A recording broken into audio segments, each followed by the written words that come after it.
Oke, selamat datang di Ruang Diksi bersama gue Rizky. Di video kali ini gue mau ngomongin soal sistem pendidikan di Indonesia yang akhir-akhir ini mencuri perhatian dan sangat memprihatinkan gitu ya. Kenapa nggak memprihatinkan ya? Karena mulai dari para siswa yang tidak menghargai tenaga pendidiknya, sampai-sampai kita udah nggak heran kalau guru sekarang itu dipenjara oleh orang tua siswa hanya karena guru tersebut menghukum siswanya.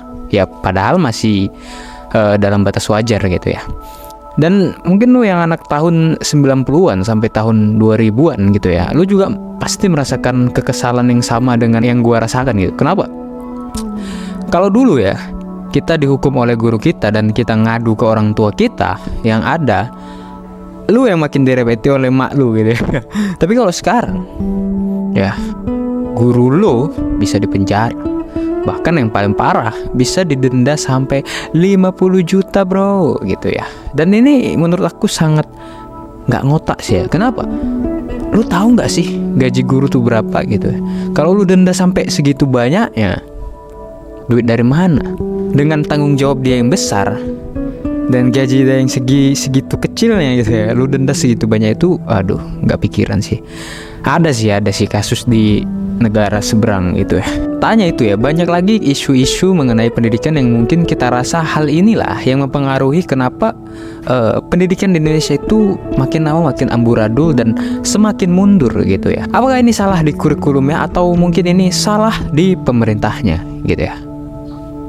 Let's begin the video guys. Sebut negara-negara yang ada di Eropa, nanti orang terakhir bakal menang 200.000, tapi kalau nggak bisa jawab atau salah itu keluar. Mulai dari kamu satu. Garut. Lah, negara di Eropa. Oh, ini kayak apa? Majelis MPR ya, Majelis Permusyawaratan Republik. Cuplikan video tadi sedikit menggambarkan buruknya kondisi pendidikan di Indonesia saat ini. Data berikut menunjukkan bahwa hanya 6% siswa di Indonesia mampu membaca dengan baik. Dan baik di sini berarti mereka benar-benar memahami apa yang mereka baca, sementara sisanya hanya membaca tanpa memahami konteks dari bacaannya seperti itu. Belum lagi kemampuan berhitung yang menurut OECD di bidang matematika sekitar 71 siswa Indonesia tidak mencapai tingkat kompetensi yang minimum. Artinya, banyak siswa kesulitan menghadapi situasi yang membutuhkan kemampuan pemecahan masalah dengan matematika.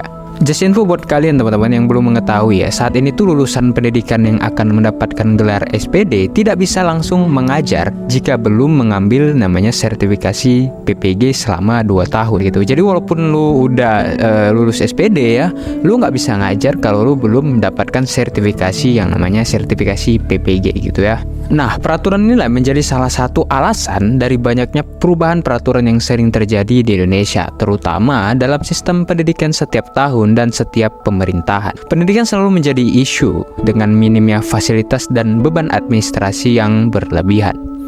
Pertanyaannya ya, bagaimana komitmen setiap pemerintahan dalam memperbaiki pendidikan gitu ya? Mereka selalu berjanji, tapi hasilnya setiap tahun selalu ada perubahan di sistem pendidikan, baik itu kurikulum maupun regulasi-regulasi pendidikan yang lainnya gitu ya. Misalnya, siapa di sini yang belajar dengan kurikulum KTSP tahun 2006 di SMP, tapi ketika masuk SMA berubah di kurikulum 2013?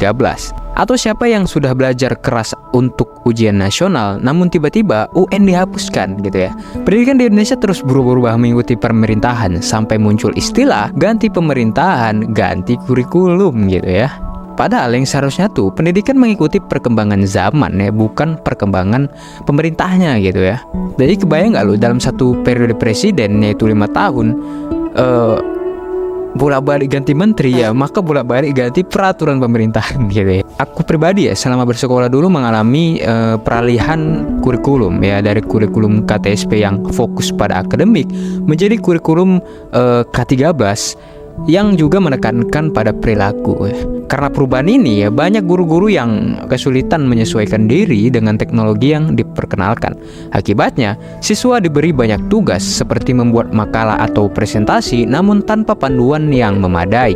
Sehingga hal ini sudah pasti berdampak juga ke siswa yang mempelajarinya. Belum lagi saat mendekati kelulusan, ujian nasional dianggap tidak begitu penting, seolah lulus SMA hanya sekedar formalitas saja ya. tanya di dunia persekolahan gitu ya, melainkan di universitas juga mengalami hal yang sama gitu. Jadi ya ketika kita mahasiswa yang udah di semester 6 atau 7 di perkuliahan, ada kabar bahwa skripsi mungkin akan dihapuskan atau diganti dengan bentuk evaluasi atau ujian lainnya gitu ya. Dan perubahan inilah yang mengiringi yang namanya kurikulum Merdeka Belajar.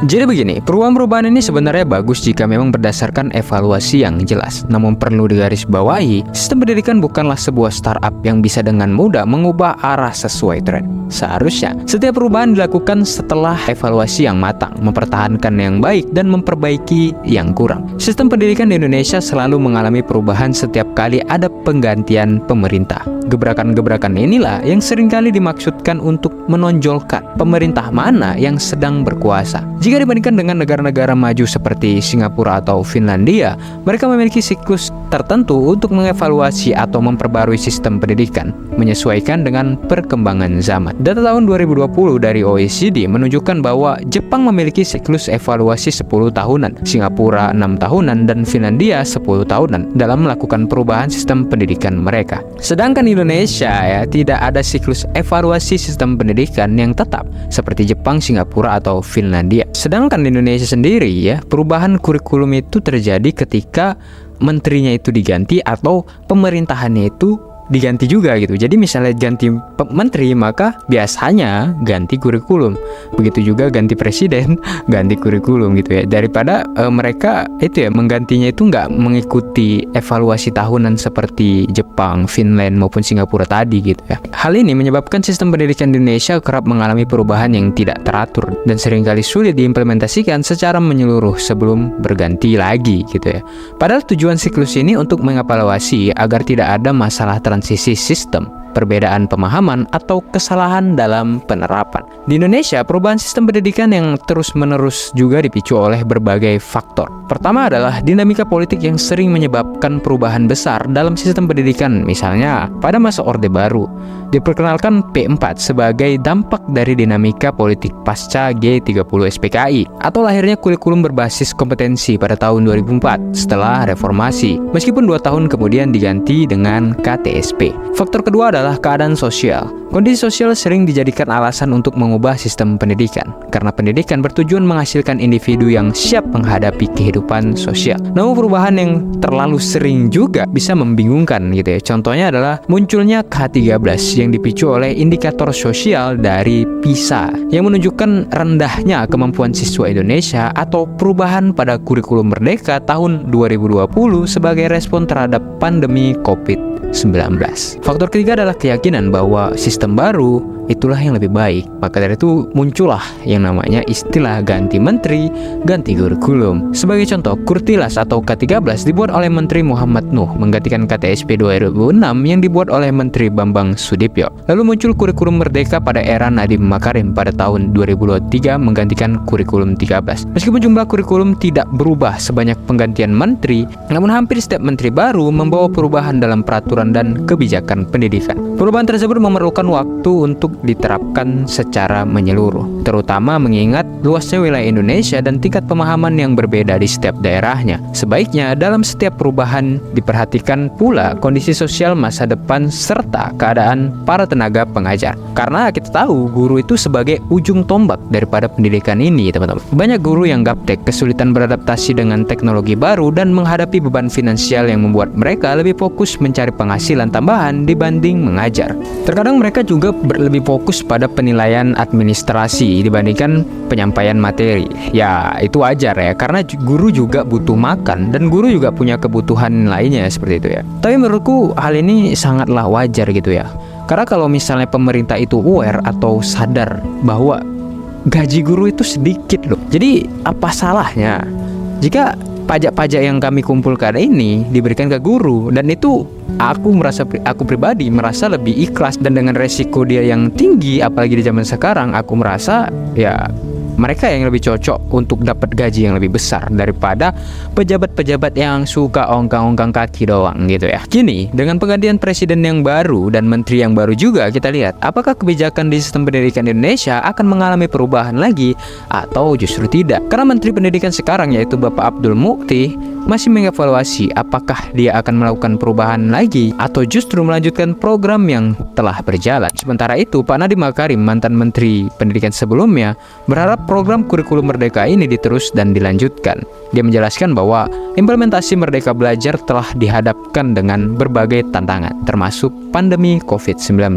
Ya, kita sebagai masyarakat sipil sih berharap dan bisa berdoa terbaik lah untuk pendidikan kita gitu. Karena aku pribadi udah muak gitu dengan judge yang diberikan kepada masyarakat kita dengan namanya SDM rendah gitu ya. Mungkin teman-teman di sini nggak asing gitu ya.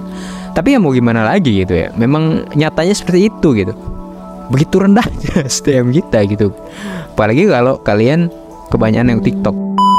Mungkin satu lagi nih pesan dari aku ya, terkhusus mungkin untuk orang-orang tua siswa ya, yang baperan, terkhusus yang baperan, yang sikit-sikit kalau anak muridnya dihukum ngelabrak gurunya ya, menjarakan gurunya ya.